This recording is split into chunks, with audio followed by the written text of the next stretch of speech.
What's going on, Flyers fans? It's your boy Sal G. And unfortunately, Flyers made history today, not in a good way. Flyers have been shut out for the third consecutive game. It's the first time it's ever happened to the Flyers in the regular season. Uh, According to Bill Meltzer, this actually happened to the Flyers in an Eastern Conference quarterfinal game in 3 games in the past. However, this is the first time in the regular season. So, full tank mode beginning, it seems. We overcalling this team a contender. Yeah, I'm really depressed watching this hockey team right now. I felt nothing from this game. This might be the shortest post game show I ever do in my life. There's not much to talk about on the Flyers side here, guys. Flyers get shut out 2-zip against the hot Colorado Avalanche, and they really got some great players. They recently made a trade here where they traded, their stud Mikko Rantanen and got Martin Necas and Jack Drury on the team. Necas and Rantanen kind of cancel each other out, but Drury was an extra player they got.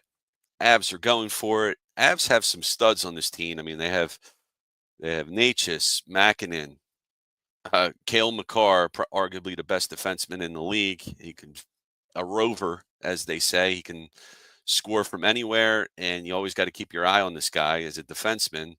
And not only is he good at defense, but he could score goals. So they are a hot team right now, and the Flyers are shit.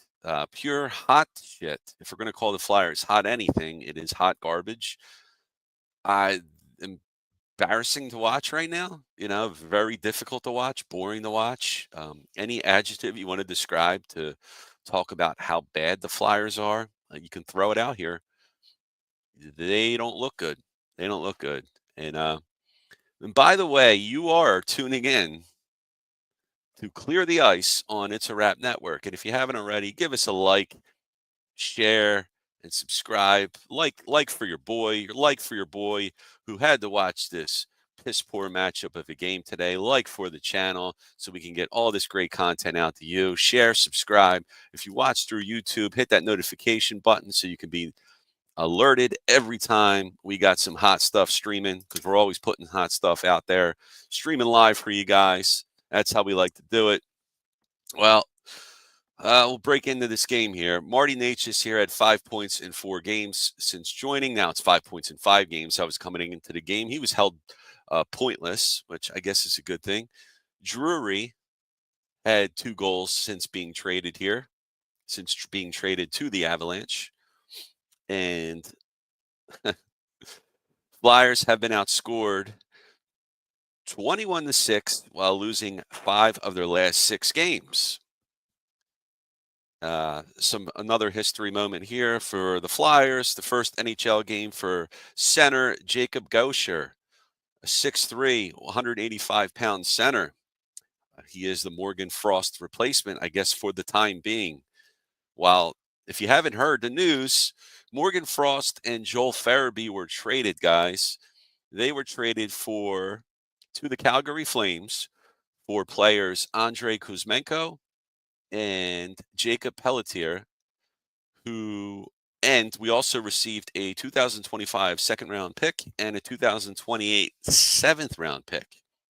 And if you're wondering what type of player gets selected in the 7th round, Ivan Fedotov was selected in the 7th round of the draft. So there you go. There's your 7th-round players there. So far, Andrei Kuzmenko and Jacob Pelletier are not with the team. They're having visa issues, so they have yet to come over from Canada. Hopefully they get a chance to come over here before the Flyers' next game, which is against the Utah Hockey Club on Tuesday, February 4th, 9 p.m. Eastern Time. So hopefully we get those players by then, so we can certainly use them. Right now, our roster was 11 forwards and 7 defensemen. That's what the lineup was today. We could definitely use these other forwards here. To replace Morgan Frost, to replace Joel Farabee's production. We need some help. Sam Ersson, he looked pretty good in that He faced a ton of shots, a total of 32 shots, and stopped 20 of them. So, excuse me, stopped 30 of those shots. So, good game by Urson. Goals weren't really his fault. I don't think so. Had a 94% save percentage. So he had a good game. He did the best he could. Got the loss, unfortunately, for Sam.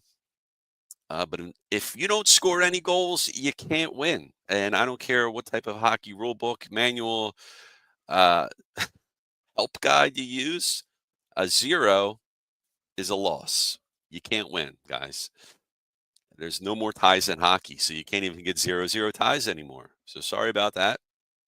Avalanche roll on to 31-21-2. The Flyers are now 23-25-6. The Four Nations break is coming up. Can't come soon enough, guys. So we have the matchup against Utah Hockey Club on Tuesday. And then on Thursday, we play the Washington Capitals at home.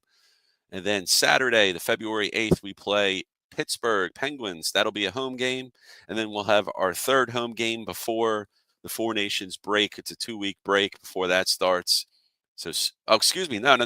I apologize. The Utah game, the Washington game, and the Pittsburgh game are your final games before the Four Nations breaks for 2 weeks for the Flyers. And then they'll next play February 22nd at home against Edmonton Oilers. So I'll take a look at the comments in the chat here. Daniel Boucher, what's going on, brother? Risto hurt or traded? Well, that's funny because that's the situation that happened with Morgan Frost. He was held out of the game in like second period or so, the last game.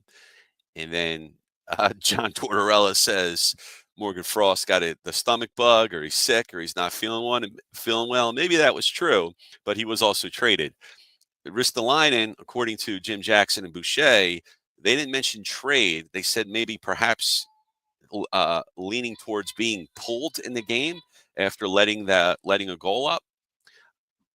I wonder if that's it, or like you say, is he hurt, or could he be getting traded? And now's the time to trade Rasmus Ristolainen before the Four Nations tournament kicks off, because you got Ristolainen playing for Team Finland. You don't want that guy getting hurt during Four Nations and trade value just absolutely squashed. So if you can move him now and you can get a first round pick, hell, if you can get a second round pick for Risto, I say you do it. Get the picks. This Flyers team ship is sinking real fast. Like I said, 3 shutouts in a row. Never happened to the Flyers in the regular season. That's over 180 minutes of playoff hockey, dating back to the last time they scored an empty net goal, where the Flyers won the game. So we're going back 4 games now. It's pretty bad, guys. It's pretty bad. Nooms, my boy Steve, what's going on, brother? He says, I'm okay with the trade. Let's bring up Tony Dick. Tony Dick's up here, man. He's playing. He had a scoring chance, had an opportunity, but nothing going. Nothing going. And saying sell high on Risto. I absolutely agree. And sell him before he plays in a tournament where his value can get tanked and you get diddly squat for him. But decent game for some of the young guys here. Rodrigo Abels, he played okay, and -1 on his score sheet. But what are you going to do? Not much of anything here. Tony Dick played okay, had some chances, was involved in what little offensive threats the Flyers might have had in this one. Really not much of anything, guys, on the offensive side. Noah Cates with 4 shots on goal. Garnet Hathaway with 3 shots on goal. Scott Lawton with 4 shots on goal. And a bunch of guys with 2 and 1. So Cates and Lawton, 24 shots for the Flyers on goal in total. Blackwood, the goalie for the Avalanche, pitched a shutout. He gets the #1 star of the game. I don't feel like going through the other Avalanche players, but maybe we will, because I got to get through this podcast. Put some time on here. If I want to end it right now, I'm so disappointed. And man, I love afternoon hockey. I love afternoon sports too, because you still have a lot of your day left. I'm an old guy, And anytime sports bleeds into late nights, when I have to wake up early for work, especially if you have to watch a game and it's late at night and the team loses and you have to go to bed and you're dead tired and you're upset about the win and you're upset at having to go to work and you're upset maybe not getting your 8 hours of sleep. It sucks. Watching sports at night blows. And I'm an old person. So I guess you young guys, you probably love late night sports. I love it on the weekends, sure. But give me afternoon sports all day, any day of the week, man. Of course, during the week, after 5 o'clock, after 5 p.m. Eastern time. Ah, man, the Avalanche. Oh, let's see another comment here. I prefer to see Bonk, but I get why you wait. Yeah, they're going to wait. They're going to wait there for Oliver Bonk, right? No rush. Igor Zamula, some other Flyers news here. Let me go through it. So, Emil Andre, he comes back to the NHL, taking place for most likely Igor Zamula, who is on injured reserve at the moment, upper body injury noted. They're not going to get into the injury, I guess. He's missed the last 4 games, but he is eligible to return anytime. And let's see what else we got here for the news. Alexei Kolosov was called up on the Flyers on Friday. So it doesn't mean, what does this mean? Does it mean that Urson's job's in trouble? Not likely. Urson's been our best goalie. Or Ivan Fedotov isn't available? Or are the Flyers just carrying 3 goalies again? Are one of them going to get moved? Maybe Fedotov gets moved with Ristolainen. Who knows? Package these guys up. Or if Kolosov wants to get traded, we'll see. But it's interesting that they recalled them on Friday here. See, Flyers, Adam Ginning was reassigned to minors. I must have missed when this guy came up, but he did have his season debut on Thursday. And let's see, we got, of course, I mentioned Jacob Gauscher with his first career NHL game. And Owen Tippett still unavailable. He took that nasty hit. He's missed the past, or he is on this upcoming 2-game road trip with the Flyers, but not playing today. And let's see if he plays on Saturday. So if he's going to travel with the team on this trip, you'd have to think there's no point in bringing him if he's not going to play if he's not going to play Tuesday's game against Utah. And let's see anything. So we got the visa issues for the guys we just traded for. So nothing better when trading for players and they can't play in your home country. So that's great. So let's hopefully they figure that out here and soon too. There we go, my boy Chris. Oh man, you watch that game, brother? Embrace the tank. I guess we have to, man, because we are seeing history with the Flyers right now, and not in a good way. 3 shutouts, and you know what? This shutout thing, don't think it can't keep rolling on because think about the team right now. Confidence is shot to shit. It really is, and you saw at the end of the game when that empty net. There was an empty net shot that went in the goal. It went in as time expired. However, the Flyers player, I didn't catch the number or the name. He smashed his stick on the ice. He was not happy with the performance. This rattles these guys. It messes with your psyche when you can't put points on the board. Now you're pressing, and it just gets in these guys' heads. So they really need to get a goal. I was just hoping, I didn't care if they lost this game. I wanted to see a goal put up, and they had a chance. They were doing 6-on-4 during the power play that they were on late in the game. The only power play they had, and couldn't do squat there because the power play sucks. There we go, Chris. Hashtags shitty for Schaefer or horrible for Hagans. James Hagans, of course, may be the #1 overall pick in the NHL draft coming up. And shitty for Schaefer, I guess he's going to be your #2 or up there. Steve saying, is Cam York on the way out too? I really thought he had some how in him, but he has been really inconsistent defensively. Yeah, I don't know what the deal is with Cam York. He hasn't been playing well, right? He got 17:34, so over 17 minutes of ice time.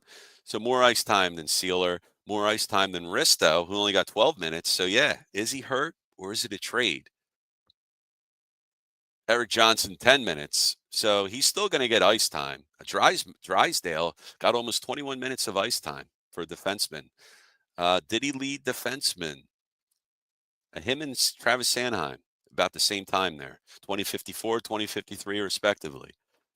And then you had Cam York with 17 minutes. So he was third on defenseman with ice time here today. So is he on the way out? I don't know if he's on the way out, but it seems like he's a bottom six defenseman, maybe, for this team. But minutes wise, middle six. We'll see what happens. Let me just run through this game real quick. I'd be remiss not talking about this shitty game here, period by period. First period, Flyers actually look good. Yes, of course, there were no goals, but they had 10 shots to Colorado's 6. And Urson looked really good on that. While Colorado didn't have a lot of shots, they were putting some quality pucks on net. Uh, looked good in transition, looked good on odd man rushes, and we're setting up some plays there. And shout out to Sam Urson. Because, again, you got Cale McCord, you got McKinnon, you got Marty Natchez. I mean, those guys are really tough to guard against. And Urson looked good. Second period. So it was Mackenzie Blackwood that was traded to Colorado. That was the guy who pitched a shutout today for the Avalanche. He traded to Colorado on December 9th. So this guy's looking like a find right now. He's been doing really well since being traded. You kind of wish the Flyers threw their hat in the ring. Maybe they did. Maybe they just didn't feel the time was right. This guy is 27 years old, same age as Ivan Fedotov, but he could be coming into his prime right now. Sometimes goalies take some time to mature and get their full potential out. You didn't see that today. Or you didn't see that. I'm sorry. You saw that with Blackwood today. He's looking good ever since being traded to Colorado. So, but Urson, so far so good. Again, I can't say if he's a number one for this team, but he is currently our number one. Maybe he's a tandem goalie, 60-40 guy. We'll see what happens. 8 shots on goal in the second period, 17 shots on goal for Colorado. The woes in the second period continue for the Flyers. 8 minutes, 33 seconds in the second period. We get the first goal of the game. Samuel Girard with the wrister. 3-2 odd man rush. Puck was dropped back to Girard. Fired it from the slot. Colorado leads 1-0. Again, noted Urson was playing well in the second period too. Colorado gets their second goal and the final goal of the game at 15:09 in the second period. It was a power play goal. Scott Lawton called for hooking. In Colorado, as good as this team is and as good as the players are on this team, they are pretty bad on the power play, 18th. But that number will probably go up now with these extra moves that Colorado's been making. Power play was ranked 21st in the league. I'm sorry, 18th in the league at 21%. Flyers power kill. Penalty kill, 77.8%. Good for 20th in the NHL. Boo. And you had a goal from McKinnon. The guy, all he does is dole out assists, but he decided to get one for himself this time, being selfish. McKinnon shoots in the middle of the circle, gets the goal, 2-0. And Colorado gets another power play just as the end of the second period there with 18 seconds left. Cates gets called for tripping. That power play starts into the third period. It continues, and Flyers able to stop that one. Flyers also, it didn't come to fruition in this game, but they have the most third period comebacks with 8 in the NHL. So the most. So this team fights, but right now when they are failing to score goals, and you traded Farabee, you traded Frost, not like these guys were setting the world on fire, but you'll lose some continuity on this team, right? You're bringing guys up from the AHL, guys that haven't played together. You're getting guys from Calgary that haven't played with the guys here on the Flyers. There's going to be some growing pains here. There's going to be some time before these guys come together and become congruent. But until that happens, I don't know, man. I want to watch that Utah game to see it. I really don't want to see him get him shut out four games in a row, but you never know, guys. You never know with hockey. I mean, things happen in sports. That's one of my favorite things of sports too, is just every time I watch a game, It always seems like there's always something that happens that's never happened before. There's always some nugget, a stat nugget that comes up, a history moment. So it's always cool. And I don't know. I'm trying to look up Utah's record right now. They're 21-21-9. So right there with the Flyers, record wise. Hockey 500.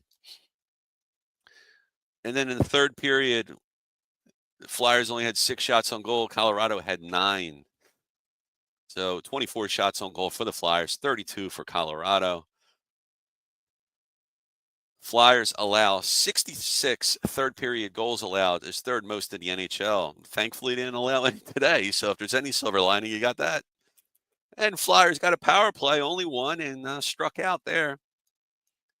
So, yeah, guys, this was a shit game, friends. All right. Chris says AHL is an all-star break, so Flyers probably just doing Kolosov a solid to call him up while Phantoms aren't playing. All right. Thanks for that news nugget, Fuhr. I appreciate that. That makes a lot of sense. Call them up. You can learn with the team, you can practice with them. So that's cool. Maybe he'll play him a game. Maybe they should throw him a bone. I mean, what the hell? If Four Nations is coming up, does it really kill them to give him a start? You got games Tuesday, Thursday, Saturday before you go on the Four Nations break. Let each goalie get a start. All 3 of them before the 2-week break. I think it would do him some good. And like you say, keep Kolosov somewhat fresh. All right, guys, about to wrap this thing up here. Let me go ahead and tell you what's coming up on Clear the Ice. Who's calling what game? I'm calling today's game, of course. Matty B's got Tuesday, Thursday. I'll be doing the Washington Capitals game. And our buddy Mike Lauro coming back. He's doing the game against the Pittsburgh Penguins. So shout out to Mike Lauro. Go ahead and watch him. He's awesome. He's the man. Worked with him at EOP. And he's been doing Clear the Ice before. He's not the rookie. I am. I'm still the rookie, guys. Mike did this last year and I believe years prior. And guys, coming up, the Eagles in the Super Bowl next Sunday. We got the post-game show. We got the pregame show, probably an hour before the game starts. We haven't decided on time yet, but we'll throw that up there as soon as we get that figured out. The final word with Matty B. He's on tonight, 8 p.m. Eastern time. I'm sure he'll talk about this Flyers slide. Will he talk about chopping the head off of John Tortorella? Are the Flyers over torts? Are his methods no longer working? Does it even matter with this club? I wonder what Danny Briere and Keith Jones are thinking. Maybe not thinking much, because if they lose, better draft picks, right? Theoretically. You got the lottery and all. You got your boy Sal G, the wraparound. My wraparound show, my weekly show where we talk all the happenings in Philadelphia sports over the past week and any other interesting news that might come up. That's every Monday at 7 p.m. Eastern time. So tune into that. And every week, Matty B has a Birds Blast show with Kyle Quinn. Check that show out. Check some more. Lauro is back. Yeah, baby. Yeah, man. Ovechkin, 17 goals away from Gretzky, the great one. Did Ovi score another one today? That's cool. I'm rooting for the guy. He's awesome. Stud player, man. For so many years, too. Ovi is getting 10 bills for sure. Yeah, I don't know if he's going to break it this year, but that would be pretty cool. It'd be cool if he breaks it when he's at the Flyers or something early in the season. That would really be cool to see. All right, guys. Well, it's been fun hanging out with you. I'm going to go rest up. I got to take some Tylenol because watching these Flyers give me a headache. But, man, come on and throw up a like, share, and subscribe for your boy for It's a Wrap Network so you can get all this hotness out to you to show support for the show. So that algorithm, does its things and all the social media networks, and our stuff goes to the top of the list because that's what we're trying for. All right, y'all. I'll talk to y'all next time. Take care, everyone. Have a good weekend. Have a good rest of your Sunday. Talk to you guys next time. Take care, everyone. Peace.